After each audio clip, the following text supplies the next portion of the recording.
Hi, this is Michael of the Metaphysical Journey, and these are my thoughts for a Sunday on May the 5th, 2024. You are the curator of your life.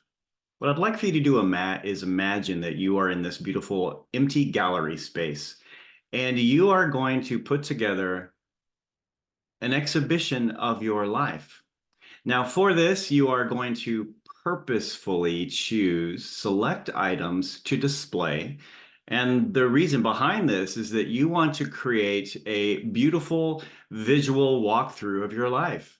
So you're going to select or curate particular pieces that you want people to see. Now, this is for a reason. You'll have a theme for your life, and you'll have different segments or things that people will walk through to get different ideas of what you have been through and the person that you are.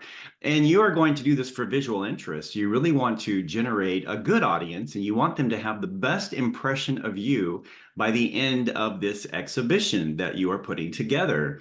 So you are going to choose the things that make you more interesting, more beautiful, more spiritual, just a well-rounded, well put together person, because that's the image of yourself that you want to curate and for people to walk away with.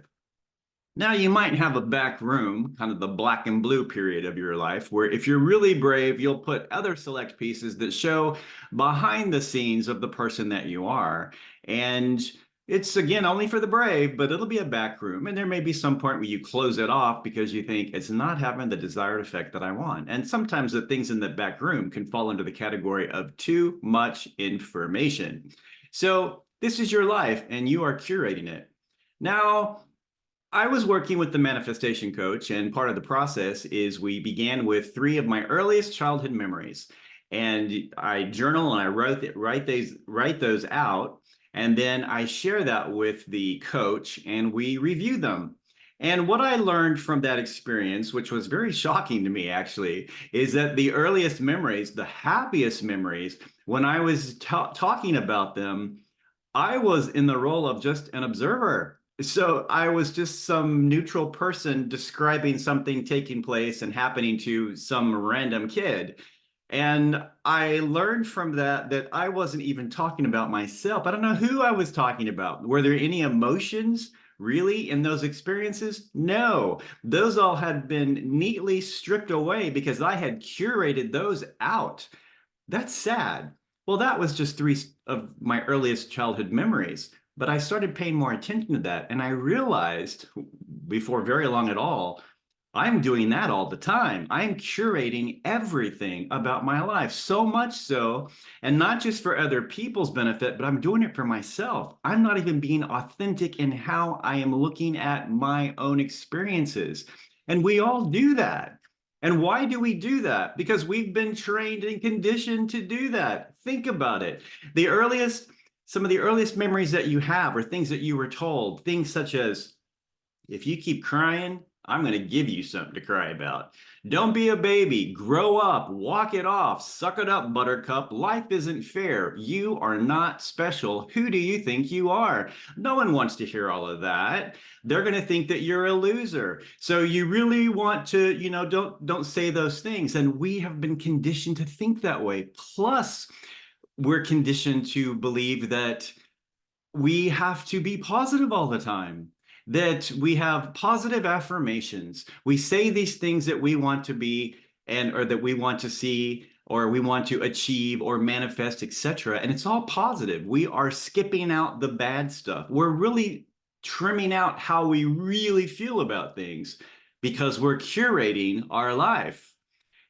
After a while, we don't even know who we are. Now, what does curating your life look like? Very simple.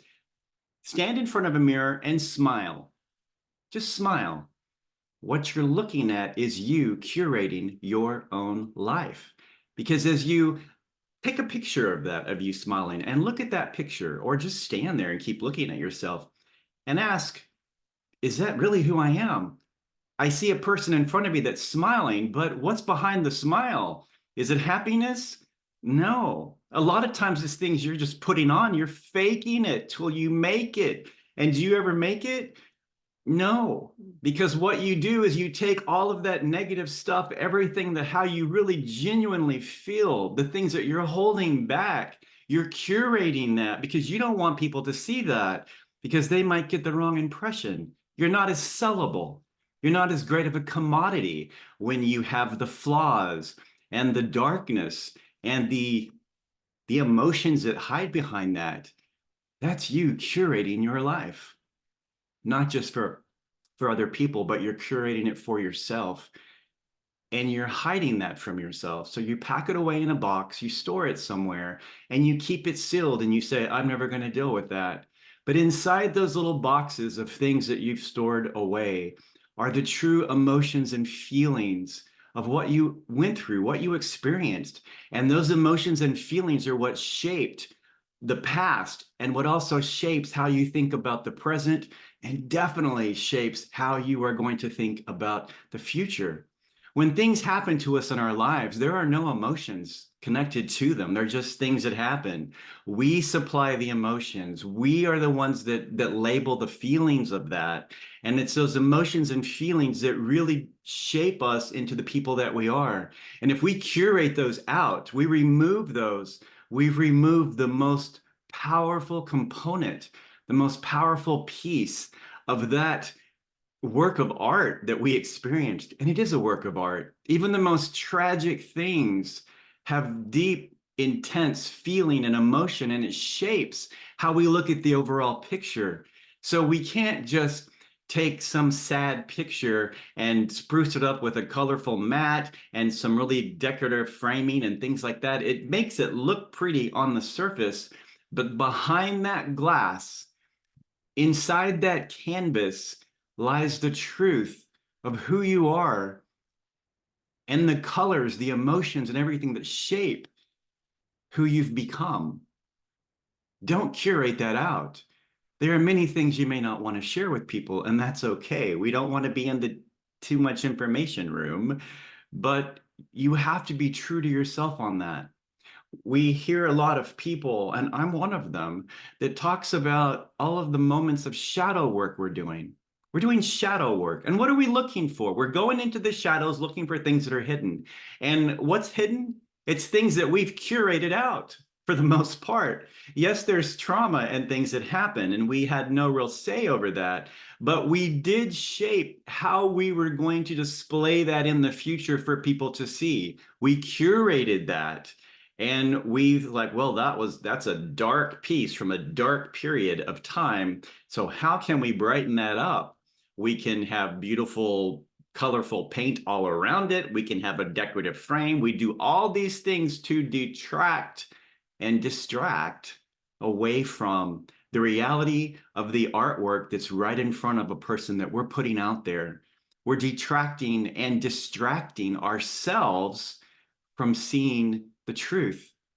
So my thought for today is really think about how you curate everything about who you are, how you shape the person that you want people to see. Is the image you're putting out authentic, or has it been photoshopped mentally in every possible way to create something that you feel is more pleasing to the eye and to the perception and to the understanding of the other people that are going to see it?